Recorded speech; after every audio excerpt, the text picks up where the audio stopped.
The most controversial app in history. Okay. Billion-dollar losses, developer bankruptcies, and the rise of forever online gaming, all thanks to this simple yellow-face app called Lucky Patcher. I have never heard of this before.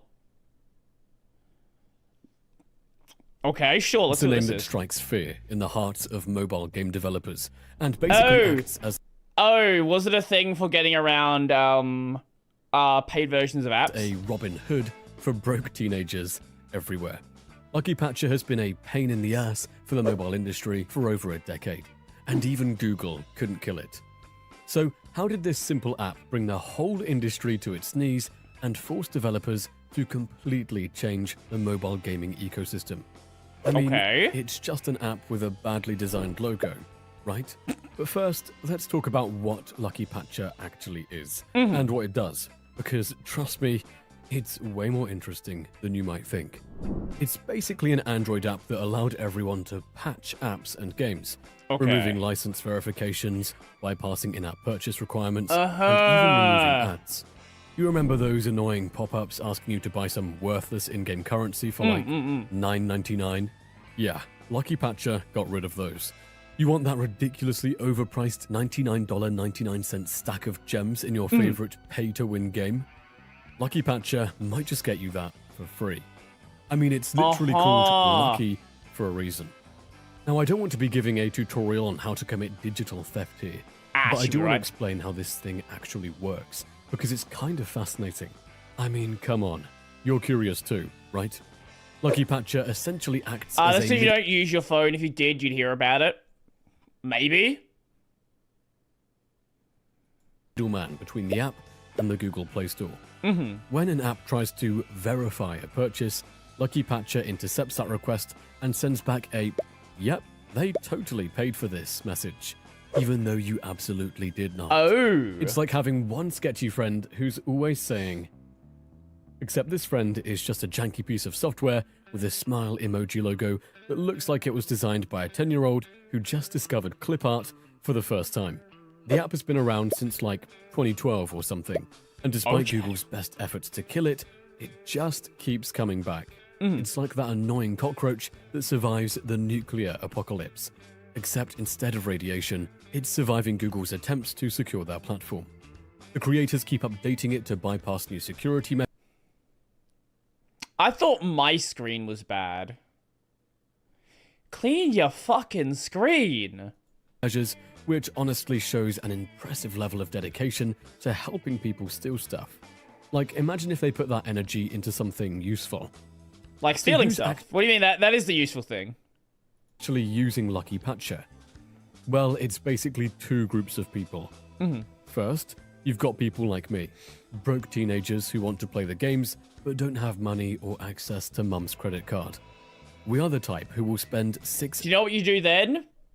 You install a fucking emulator on your phone and you play good video games. hours straight trying to figure out how to hack Clash of Clans. Then, you've got folks who just like getting free stuff and don't particularly care about the ethics of it all. Why pay when you can get it for free? True. I'm not here to judge much. Okay, maybe a little. I mean, developers do need to eat. Anyways, I want to talk about the He didn't sound like a teenager. He probably was a teenager when he first used it. impact Lucky Patcher has had on mobile gaming development. Because when developers know their payment systems can be bypassed, they have to adapt. This has led to some interesting changes in how games are designed and monetized. And by interesting, I mean sometimes terrible. The most obvious change is a shift towards server-side verification. In the early days of mobile gaming, most games handled purchases locally on your device. Right. Your phone would be like, "Hey, did this person buy 100 diamonds?" And the app would check its own records and be like, "Yep, seems legit." Now that's obviously a problem when Lucky Patcher can just intercept that conversation and lie about it. Right. It's like asking a teenager if they did their homework and just taking their word for it. Not exactly a foolproof system. So developers started moving all that verification to their own servers. Now when you make a purchase, Yeah, this is the way that most games work nowadays. the app checks with the developer's server, which checks with Google Play, and then the server tells the app, cool, give this person their stuff. Lucky Patcher can't intercept that because it doesn't have access to the developer's server. Right. It's a much more secure system. It's like having the teacher directly ask if the homework was turned in rather than asking the kid. Much harder to fake. But here's the thing, implementing server-side verification isn't free. It requires maintaining servers, writing more complex code, and dealing with all sorts of networking issues. For big companies like Supercell or King, that's not a problem. They've got money flowing out of their ears thanks to all those sweet, sweet microtransactions. But for indie developers, it's a huge burden. They are really deserving. So what we ended up with is a situation where the big developers were protected while the smaller ones remained vulnerable. Not exactly the Robin Hood scenario we talked about earlier. Oh, and let's not forget... Yeah, but here's the thing, no one gives a shit. At the end of the day, right, the thing that people care about is, can they get the thing they want? If yes, then they do it. The rise of forever online games. Remember when mobile games would work just fine without an internet connection? When you could play a game on the subway or on a plane without issues? Yeah, those days are pretty much gone. And Lucky Patcher is partly to blame. If your game requires a constant connection to the server, it's much I wouldn't say it's partially to blame. This was the direction the entire industry was moving. harder to hack. But it also means you can't play on the subway or on a plane, or basically anywhere with spotty service. Thanks a lot, pirates. This is why we can't have nice things. Another interesting adaptation has been the rise of free-to-play games with in-game advertising. Since Lucky Patcher can remove ads too, developers started baking ads directly into their games in ways that can't easily be patched out. That's why you see so many games with rewarded videos that are integrated directly into the gameplay loop rather than just banner ads that can easily be removed. Remember when games just had a little banner at the bottom that you could ignore? Now we've got 30-second unskippable ads between every level. Imagine playing mobile games. Our phone is good enough to emulate like fucking N64 games. Just play an emulator. Ugh. It's like the mobile gaming equivalent of cable TV now. 20 minutes of content and 30 minutes of ads. Fantastic. Now, the funniest part about all this is a cat and mouse game between Lucky Patcher and developers. Developers implement new security measures, Lucky Patcher finds a way around them, developers implement even stronger measures, and the cycle continues. It's like watching Tom and Jerry, except Tom is a multinational corporation, and Jerry is some anonymous developer helping people steal stuff. And honestly, I'm not even sure who to root for in this scenario. They're both kind of the bad guys, if you think about it. Let me give you an example. So at one point, developers started implementing Google's safety net, which basically checks if your device has been modified in unauthorized ways. Lucky Patcher's response, they found ways to hide the fact that they were modifying apps. Then Google improved safety net, and Lucky Patcher improved their hiding techniques. Then Google added more security layers, and Lucky Patcher just went and found more workarounds. It's actually kind of impressive how dedicated both sides are to this battle. It's like watching two chess grandmasters play. But here's where things get really interesting. In response to piracy tools like Lucky Patcher, many developers just doubled down on making their games even more aggressive with monetization. The thinking goes something like this. If a percentage of our users are going to pirate anyway, we need to extract more money from the paying users. You know what? That's actually fair. So in a weird way, Lucky Patcher might actually be making games worse for the people who choose to play legitimately.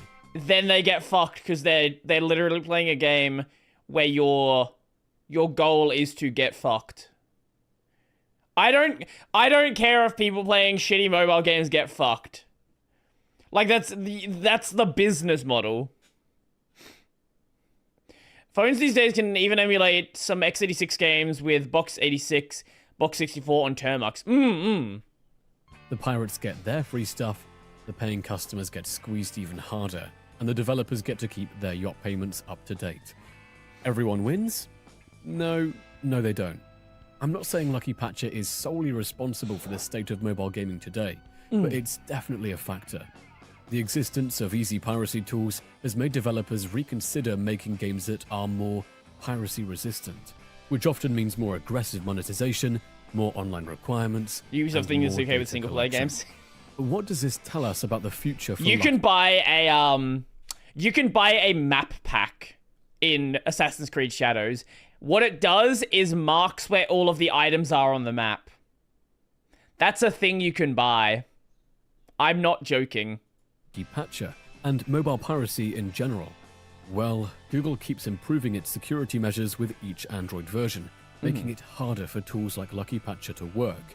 At the same time, more and more games are moving to server-side verification and always online models.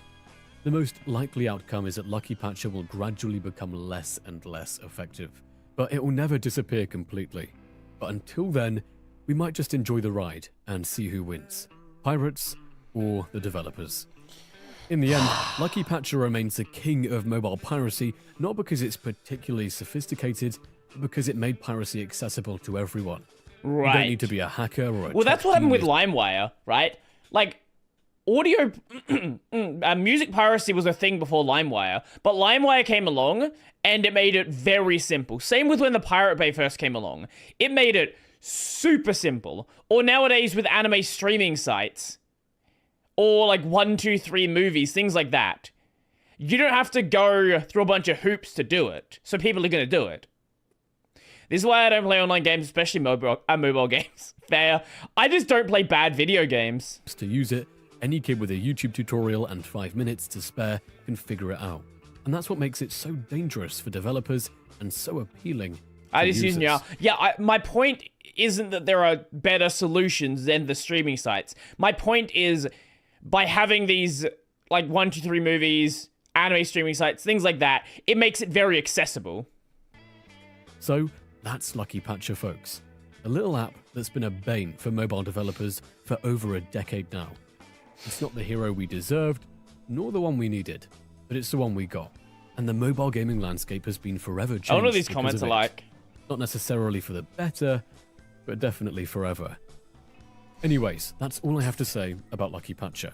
I mean, there's probably more to say, but this video is getting pretty long already, and you get the drift. But That was if a you good have video. another 10 minutes to spare, you should definitely check our How Microsoft Ruthlessly Killed These Successful Products. It'll help us monetize and make some money. Cheers. Woo! Let's have a look at these comments. I feel like it's only controversial amongst capitalists, not amongst regular people. I forgot this app existed. I hope Piracy wins. These devs are greedy. Do you know what will happen if Piracy wins? There will be no games. Now, to be fair, with the mobile games, that's probably a good thing.